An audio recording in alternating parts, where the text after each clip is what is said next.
바랍니다.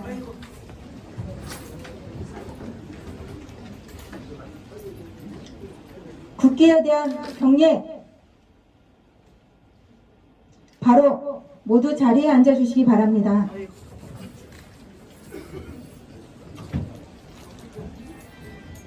그럼 지금부터 성현동 101 일대 모아타운 관리계획안에 대한 설명을 진행하겠습니다.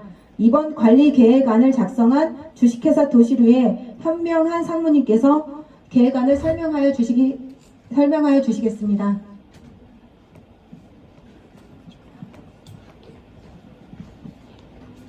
네, 안녕하세요. 도시류의 현명한입니다. 반갑습니다. 주민 여러분들 많이 궁금하셨을 성현동 1021번지 모아타운 계획안에 대해서 오늘 설명드리도록 하겠습니다. 좀 전문적인 내용도 조금 들어가고 하는데 제가 최대한 아시기 쉽게, 이해하기 쉽게 설명을 천천히 해보도록 하겠고요. 다 들으신 이후에 궁금하신 점은 질의해 주시면 제가 최대한 대답해 드리도록 하겠습니다. 그럼 설명을 시작하겠습니다. 예. 저희 공간적 범위는 빨갛게 보이시는 이 대상지를 범위로 합니다. 행정동으로는 봉천동 1021번지 일대이고요. 면적은 약 87,000 제곱미터입니다. 평으로 따지면 한 25,000, 26,000 평 정도 되겠습니다. 지난 23년 6월 27일에 모아타운 대상지로 선정이 돼서 저희가 관악구 주택과와 함께 관리계획을 작성을 하고 있습니다. 위치는 다 여기 사시니까 더 잘 아시겠지만요. 서울대 입구역에서 북쪽으로 약 500m 정도 떨어져 있고요. 경전철 서부선이 예정되어 있습니다. 오른쪽으로는 40m 도로인 관악로, 아래로는 은천로, 그 다음에 성현로 이렇게 도로가 접해 있는 구릉지에 위치하고 있습니다. 23년 6월 27일 날 모아타운 대상지로 선정이 됐고요. 바로 그 다음날 이제 권리산정 기준일을 지정하게 됩니다. 권리산정 기준일 지정 이후에 신축을 하거나 지분 쪼개기를 하는 자에게는 분양권이 부여되지 않기 때문에 이 권리산정 기준일이 매우 중요합니다. 23년 11월 말에 저희가 관악구 주택가와 모아타운 관리계획 수립 용역 계약을 착수해서 올해부터 제대로 이제 계획을 수립하기 시작을 했습니다. 지금 한 달에 2번씩 현장 지원단을 운영 중에 있고요. 주민 면담도 한번 했고요. 그리고 관악구 관련 부서 협의, 그 다음에 서울시 전문가 자문회의 등을 거쳐서 현재 지금 주민들이 관리계획안을 보실 수 있게 14일간 공람 중입니다. 그리고 공람 기간 중에 저희가 오늘 주민 설명회를 개최하게 되었습니다. 오늘 말씀드린 내용은 먼저 모아타운의 정책에 대해서 좀 설명을 드리고, 그 다음에 저희 대상지인 성현동 1021번지의 대상지 현황 분석, 그리고 저희가 지금 계획 중인 관리계획안에 대해서 소개해 드리도록 하겠습니다. 모아타운의 이해입니다. 모아타운 도입 배경입니다. 지금 보시는 이런 단독 다가구 밀집지는 대부분 60, 70년대 토지구획 정리 사업으로 조성된 주거지입니다. 지금 계시는 이 지역도 70년대에 신림 토지구획 정리 사업이라는 사업으로 조성이 됐습니다. 그래서 반듯반듯한 바둑판식 도로에다가 다가구 다세대 주택을 짓는 것으로 상당 부분 그때 당시에 주택 공급에 많이 기여를 했습니다. 그런데 지금 4, 50년이 지난 지금 이 저층주거지의 실태를 살펴보면은 도로가 아주 좁고 공원이나 주차장 등 휴식 공간이 매우 부족하고, 특히 주차장이 절대적으로 부족하기 때문에 주차로 인한 갈등이 많이 발생되고 있습니다. 그리고 무엇보다 가장 중요한 주민의 안전 문제도 위협받고 있습니다. 불이 났을 때 소방차가 진입이 어려워서 재해에 취약한 그런 문제점이 있습니다. 이런 저층 주거지가 서울시 전체 주거지 면적의 약 41%나 됩니다. 지금 빨간색으로 표현된 것들이 이러한 저층 주거지인데, 이 저층 주거지의 문제점이 뭐냐면 여러분들이 잘 아시는 재개발, 재건축 사업을 추진하기 어렵다는 점입니다. 왜냐하면 재개발을 하기 위해서는 동의율도 있어야 되지만 노후 불량 건축물의 비율, 그리고 접도 조건 등 다양한 요건이 매우 복잡하게 작용을 하는데, 이 빨간색으로 표현된 성현동을 포함해서 이 지역은 재개발 구역 지정 요건에 미달하기 때문에 재개발이 필요함에도 불구하고 재개발을 못하고 있습니다. 그래서 이런 지역들도 계획적이고 공동개발을 유도할 필요가 있고, 주차장 등 기반시설을 지원할 필요가 있고, 커뮤니티 활성화를 할 필요가 있어서 새로운 정비 방식 도입이 필요한 상황이었습니다. 그래서 2022년 서울형 소규모 주택 정비 관리 지역이라는 모아타운 정책을 발표하게 됩니다. 아마 모아타운, 모아주택 많이 들어보셨을 텐데요. 여기서 조금 설명을 드리면 모아타운은 소규모 정비 사업, 즉 소규모 재건축을 할 수 있는 일단의 큰 구역을 말합니다. 그래서 이렇게 빨간색으로 표시된 데가 모아타운입니다. 그리고 이 모아타운 안에서 여러 가지 사업을 할 수 있는데 이것들을 모아주택이라고 합니다. 그래서 결국에는 모아주택 사업을 하기 위해서 사업성을 향상시켜주기 위해서 서울시에서 관리계획을 수립하는 이 지역이 모아타운이다. 이렇게 이해하시면 되겠습니다. 모아타운이 여러 가지 장점이 있습니다. 몇 가지 설명드리면은 첫 번째 노후도 기준 완화입니다. 노후도라는 게 모아타운 내 전체 건축물 중 노후 불량 건축물의 비율입니다. 대강 보시면 아파트나 다세대 주택, 다가구 주택은 20년에서 30년이 지나야지 노후 불량 건축물로 봅니다. 예를 들어서 전체 건축물이 100개인데 노후 불량 건축물이 30개 동이면 노후되는 30%겠죠. 그런데 모아타운이 아닌 지역에서 자율주택 정비사업이나 가로주택 정비사업을 하면은 전체 구역 면적의 약 60%의 건축물이 노후불량 건축물이어야만 합니다.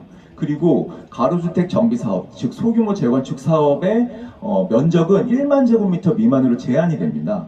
이 부분을 만약에 모아타운을 지정을 하게 되면은 노후도를 50%로 완화를 해주고, 즉 나머지 50%가 새 건물이 있어도 모아타운을 시행할 수 있는 겁니다. 그리고 면적도 1만이 아니고 2만 제곱미터까지 완화를 해줘서 2만 제곱미터면 충분한 아파트 기반시설을 갖춘 아파트 단지를 조성할 수 있게 됩니다. 두 번째는 가장 중요한 건데 용도지역 상향과 용적률 완화입니다. 용도지역은 아시는 분도 계시겠지만 땅에 칠해진 색깔입니다. 이게 왜 중요하냐면은 용도지역별로 지을 수 있는 용적률이 다르기 때문입니다. 용적률은 자기가 가지고 있는 대지 면적 대비해서 그 건축물의 바닥 면적의 합을 얘기하는 건데요. 일종 일반 주거지역 같은 경우는 저층주택 중심으로 관리되고 있어서 용적률이 150. 그 다음에 지금 성현동 같은 이종 일반 주거지역은 연립주택이나 저층 아파트 등 중층 아파트, 중층 주택 중심으로 관리되고 있어서 용적률이 200까지 허용이 가능합니다. 그리고 3종 일반 주거지역은 용적률이 250%까지 가능합니다. 그렇기 때문에 이 용도지역을 상향하게 되면은 더 높아진 용적률을 적용할 수 있게 됩니다. 모아타운 지정 시 용도지역을 한 단계 상향 가능하도록 해놨습니다. 그래서 성현동 같이 제2종 일반 주거지역인 데는 제3종 일반 주거지역까지 상향을 시켜서 결국에는 현재 200%인 용적률을 300까지 끌어올릴 수 있게 되는 이런 가장 큰 이점이 있겠습니다. 세 번째는 지하주차장 통합 설치입니다. 건축협정이라는 제도를 통해서 두 개의 서로 다른 사업구역, 아파트 단지에도 통합해서 주차장을 설치할 수 있도록 제도가 도입이 됐습니다. 이미 지금 시범사업직으로 사업을 진행 중인 번동과 면목동이 이렇게 통합주차장을 하는 걸로 시행을 하고 있는데요. 물론 통합주차장을 시행하기 위해서는 사업 시기가 같아야 되고 시공사도 같아야 되고 그런 전제 조건이 있지만 어쨌든 작은 아파트 단지에서 큰 주차장을 확보할 수 있다는 점에 가장 이제 차이점이 있겠습니다. 그리고 모아타운이 아닌 경우에는 가로주택 정비사업을 시행할 때 6m 이상의 도로가 안에 있으면 안 됩니다. 왜냐하면 그 사업구역을 제외한 나머지 지역에서 이 도로를 이용할 가능성이 있기 때문에 이 도로를 유지해야 되는데 모아타운으로 지정이 되면은 모아타운 안에서는 이 도로를 유연하게 폐지하는 것도 검토를 할 수가 있습니다. 다음은 사업기간 단축입니다. 사업에 소요되는 절차와 시간을 획기적으로 단축하기 위해서 서울시가 지금 두 가지 정책을 내세우고 있는데 하나가 신속통합계획 많이 들어보셨겠지만 그리고 하나가 바로 모아타운 모아주택입니다. 재개발 재건축에 비해서 정비계획 수립이 필요가 없고요. 그 다음에 조합 추진위원회 승인이 필요가 없습니다. 그래서 지금 준비위원회 활동을 열심히 하고 계시는데 바로 조합 설립 인가로 갈 수가 있고요. 그 다음에 관리계획을 통해서 가이드라인을 정하게 되고 교통환경 영향평가 같은 것도 통합심의를 통해서 건축과 같이 진행을 할 수 있게 되겠습니다. 그 다음에 일반 재개발 재건축은 사업시행 인가 이후에 종전자산과 종후자산을 따지는 관리처분계획 인가를 따로 받는데 이 부분이 모아타운 같은 경우에는 사업시행 인가에 포함돼서 획기적으로 절차를 줄일 수가 있습니다. 그래서 빠르면 4년, 한 5년 이렇게 지금 추진이 되고 있고요. 시범사업지로 2년 전에 지정된 번동이 이제 삽을 뜨기 시작했습니다. 이렇게 서울시가 활발하게 정책을 추진하고 있어서 2024년 10월 현재 총 101개소의 모아타운이 서울 곳곳에 선정이 되어 있고요. 관악구가 그 중에 5개소 모아타운이 지금 지정돼서 관리계획 수립 중입니다. 성현동도 그 중에 하나고요. 지금 101 1개소 중에 대상지가 선정된 곳이 13개소, 저희처럼 관리계획이 수립 중인 곳이 50개소, 관리계획 수립이 완료되고 사업을 앞두고 있는 곳이 38개소, 직접적인 사업을 시행하고 있는 곳이 1개소, 이렇게 되겠습니다. 그래서 모아타운 정책이 많이 활성화되어 있다, 이렇게 볼 수 있겠습니다. 저희 대상지 현황 분석입니다. 잘 아시다시피 주변에 대규모 아파트 단지로 다 둘러싸여 있고요. 그리고 아파트 단지가 아닌 지역이 몇 군데가 있었는데 아시다시피 다 정비구역으로 지정돼서 현재 재개발이 아주 활발하게 일어나고 있습니다. 그래서 사실 저희 단지 빼놓고 다 아파트로 기개발됐기 때문에 저희가 모아타운을 한다고 해서 주변에 환경적인 영향을 미치거나 뭐 교통적인 영향을 미칠 일이 많이 없는 그런 지역입니다. 주변으로 다양한 개발 사업들이 추진되고 있고요. 바로 오른쪽에는 봉천 지역 지구 단위 계획 구역이 지금 수립되고 있어서 요 새롭게 생기는 역 일대에 준주거 지역으로 지정하고 이렇게 활발하게 공동 개발을 추진하는 계획도 지금 수립 중에 있습니다. 용도 지역 현황입니다. 앞서서 용도 지역 상향이 매우 중요하다고 말씀을 드렸는데 용도 지역도 마찬가지입니다. 주변의 주거지역들은 이미 공동주택이기 때문에 다 3종 일반 주거지역이고요. 저희만 옅은 노란색으로 칠해져 있죠. 2종 7층 일반 주거지역입니다. 근데 저희 대상지 안에 1도 아파트가 포함되어 있는데 1도 아파트와 그리고 준주거지역 옆에 있는 그 은천로 남측 지역만 3종 일반 주거지역이고 대부분 2종 7층 지역이라고 보시면 됩니다.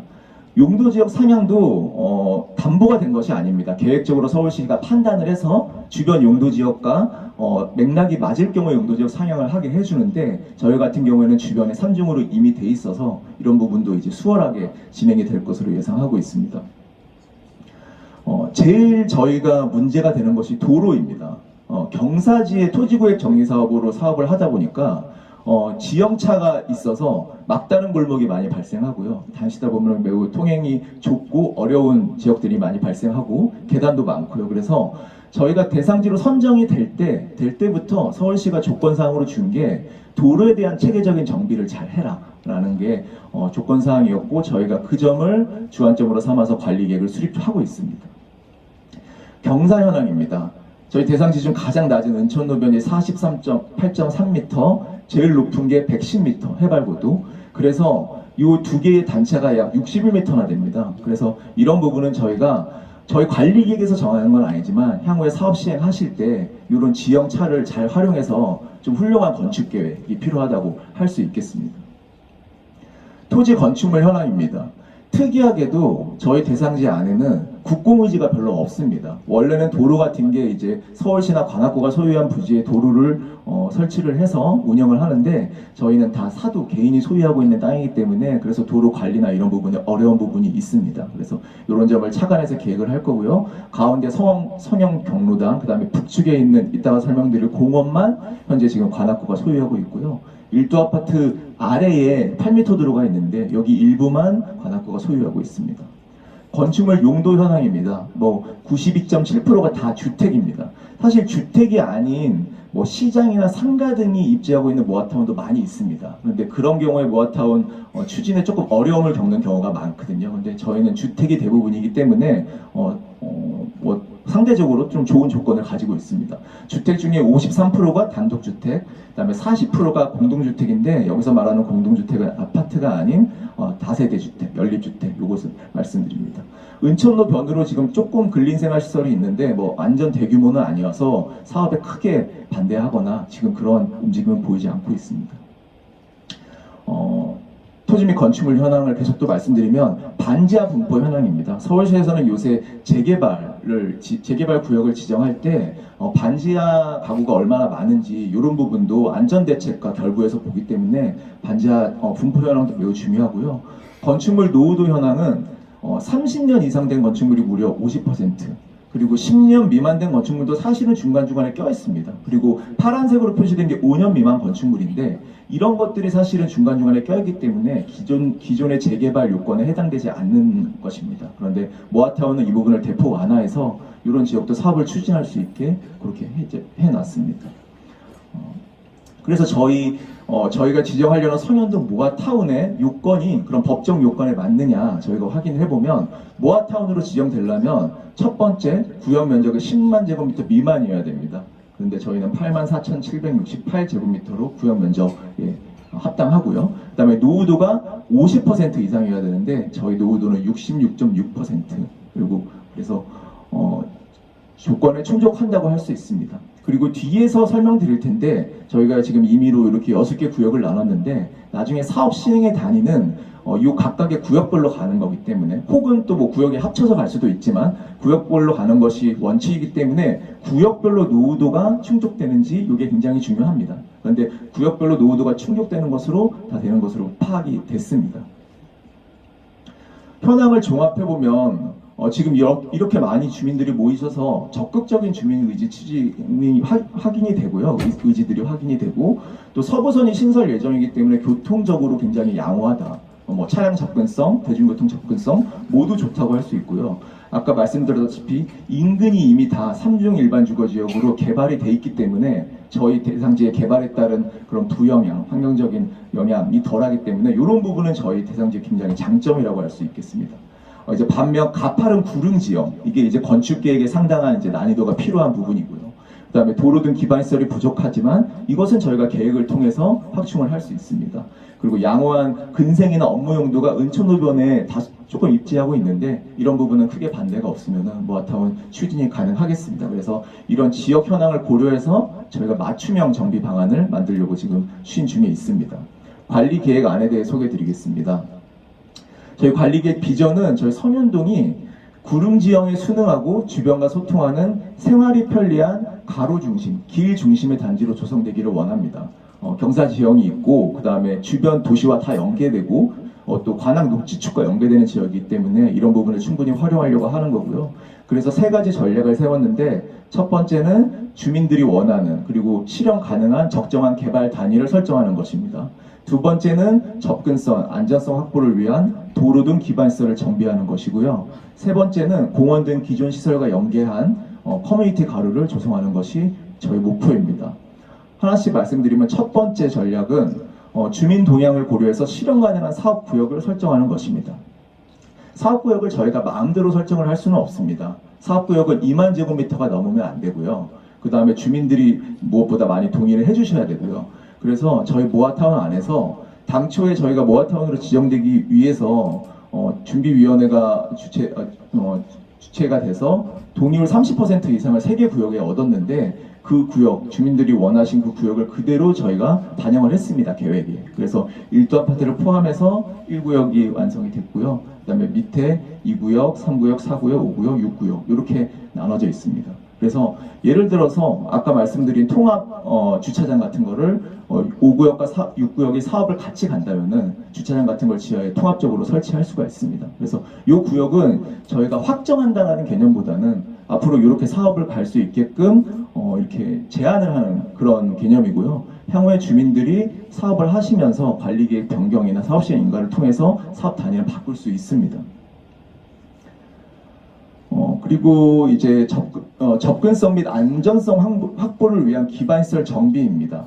저희 도로 체계를 보면은 사실 남측의 은촌로도 괜찮고 좌측에 이제 은촌로 33길도 괜찮습니다. 물론 이제 여기가 4차선으로 오다가 2차선으로 좁아지는 구간이 있어서 조금 이제 윈빙이 발생하는데 이런 부분을 저희가 획기적으로 개선하기 위해서 은천로 33길에서 은천로로 이렇게 기역자로 돌아서 갈 수 있는 이 교통체계를 2개를 마련을 했습니다.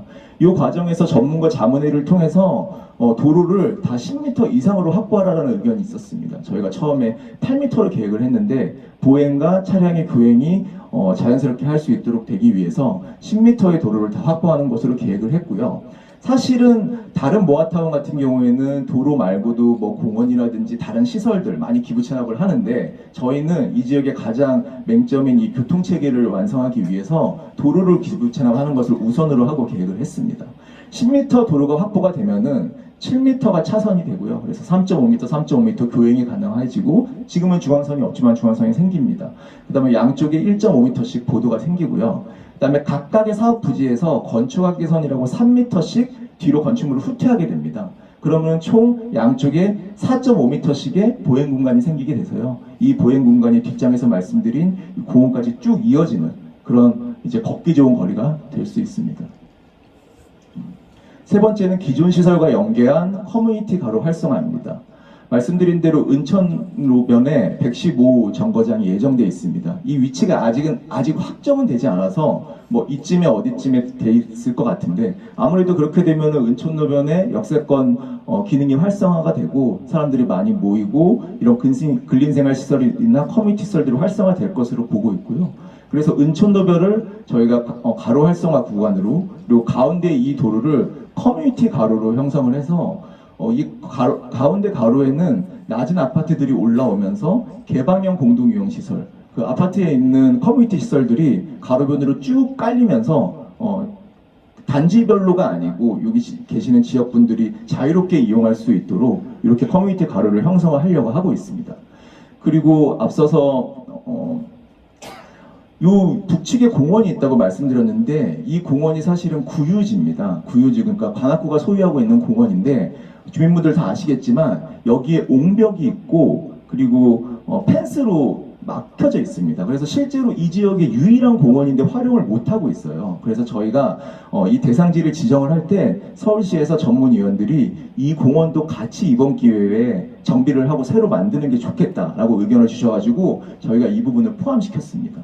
현재는 이 공원은 원래 모든 주민들한테 개방되어 있는 공공시설임에도 불구하고 이쪽에 펜스가 쳐져 있기 때문에 사실은 동아아파트에서 내부 뜰처럼 이렇게 사용되고 있습니다. 이 부분을 저희가 주민들께 공원으로 돌려드리려고 같이 계획을 하고 있고요. 앞서 말씀드린 커뮤니티 가로를 따라 올라가면은 이 1구역에 누구든지 24시간 다 개방되는 공공보행 통로를 통해서 이 공원까지 가게 되고, 공원이 길을 건너면 상도근린공원, 계속한 국사본까지 연결되는 그런 녹지축을 완성할 수 있게 됩니다. 관리계획을 하나씩 말씀드리면 구역계입니다. 권리산정 고시, 후보지 선정 당시의 구역계는 8만 1,000이었는데 저희가 앞서 말씀드린 것처럼 이 공원을 넣어서 8만 4천으로 추가 편입을 해서 기반시설 일체적 정비를 도모하겠다. 그래서 저희가 만약에 계획이 통과가 되면은 이렇게 모아타운이 결정고시 된다고 보시면 되겠습니다. 두 번째는 토지 이용 계획입니다. 앞서 말씀드렸다시피 사업구역은 총 6개소, 그리고 공원은 1구역에서 기반시설을 부담하고 나머지 구역에서는 다 도로를 부담을 하고, 그 다음에 기존의 A2 구역 이쯤에 사회복지 경로당이 있었기 때문에 경로당은 이쪽 지금 주민센터 쪽으로 옮겨서 새롭게 신축해서 확보하는 것으로 그렇게 지금 계획을 하고 있습니다. 용도지역 상향 계획입니다. 현재 지금 옅은 노란색으로 칠해져 있는 2종 7층 일반 주거 지역을 저희가 3종으로 상향시키려고 합니다. 3종으로 상향하면 주변하고 다 연계돼서 비슷한 맥락의 용도지역을 유지하게 되고요. 용도지역이 모아타운 사업성의 가장 큰 전제 조건이기 때문에 이 부분을 심의해서 저희가 강력하게 어필할 예정입니다. 건축물 밀도 계획입니다.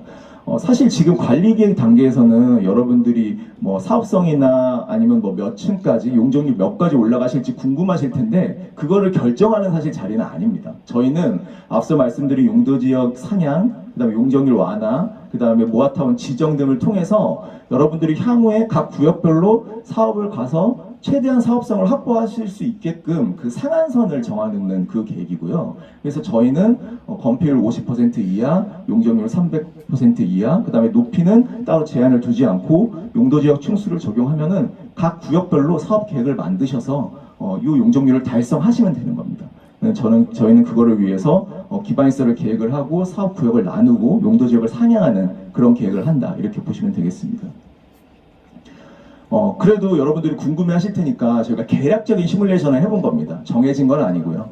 용도지역을 만약에 3종까지 변경을 하게 되면은 총 계획 세대수가 약 2,639세대 정도 되지 않을까 싶습니다. 이건 또 뭐 사업하실 때 각자의 이제 건축 설계 사무소에서 더 디테일하고 디벨롭된 계획을 내놓을 수 있는데요. 지금 현황 세대수가 저희가 파악하기로는 약 1,770세대 정도 됩니다. 그러니까 현황 세대에서 약 한 867세대 정도 증가하는 한 2,639세대 정도로 될 것으로 예상이 되고요. 구역마다 이게 면적의 크기가 차이가 있어서 이것이 조금씩 다른데, 작게는 뭐 한 260세대에서 아주 크게는 630세대 정도까지 확보가 가능할 것으로 그렇게 보여지고 있습니다.